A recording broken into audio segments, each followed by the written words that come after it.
This week we've been talking a lot about what it means to feel brave, in addition to talking last week about compassion. We've heard stories about Jesus and some brave people who helped their friends. I want you to think about if there's ever been a time when you felt really brave. Maybe you stood up for a friend being teased or had to try something new like learning to ride a bike. Being brave is choosing to do what you know is right, even if it might be uncomfortable or scary. And spreading kindness and showing compassion calls us to be brave. So think about someone that you know who might need a spark of happiness in their lives because they're going through a hard time. We are going to mail a hug to that person. It could be a neighbor or a distant family member, a friend from school. Just think about who you might want to send your hug to. And we are going to today make a kindness hug. So right now, a lot of us are not able to hug the people that we care about and people that really need a kindness hug, to remind them that they are loved and that they're brave. So instead of a real hug, we're going to send them a hug. So our hugs are going to look kind of like this. We're going to have two hands attached together by a string that's arm length around so it can wrap around somebody like a hug. Okay, so these are my two hands. They're big. Yours are probably going to be smaller. But for our activity today, we are going to create these by tracing our hands, cutting them out, decorating them, and attaching them with a string. And then they're all going to go tucked away into an envelope that we then send to somebody. So what you will need are two pieces of paper, or one piece if you have really small hands and you can fit both hands on one piece of paper. Some coloring or writing utensils. You can have markers, crayons, colored pencils, even paint if you feel like getting creative and messy today. A piece of string that's at least arm's length, so it runs from one hand to the other with your arms spread out, and an envelope, and some scissors or the help of somebody who can use scissors to cut out your hands. All right, let's get started. We're going to start by tracing our hand. You might need the help of your mom or dad or brother or sister with this. I like to do a breathing exercise. When I go up a finger, I breathe in.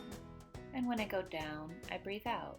Breathe in, breathe out, breathe in, breathe out, breathe in, breathe out.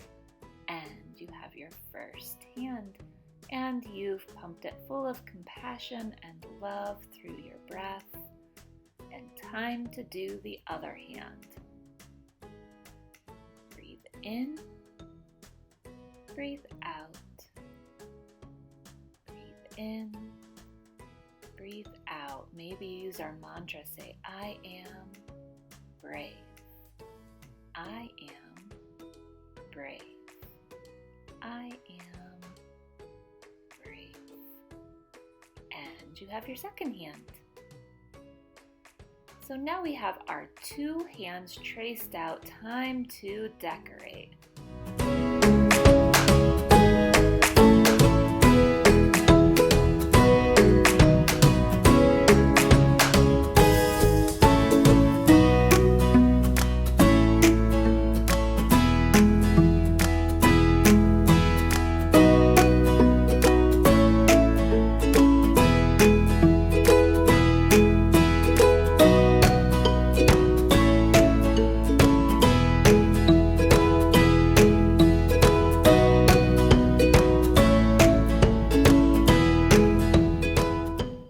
Okay, now we need to turn our hands into a hug.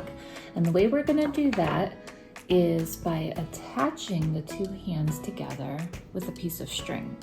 Now you want your piece of string to be as long as your arm span, because that's going to be like your hug wrapping around somebody, right? So the way you can do this is hold one end of the string in one hand and then pull and stretch and have another end of the string in your other hand until it's the same length as your arm span.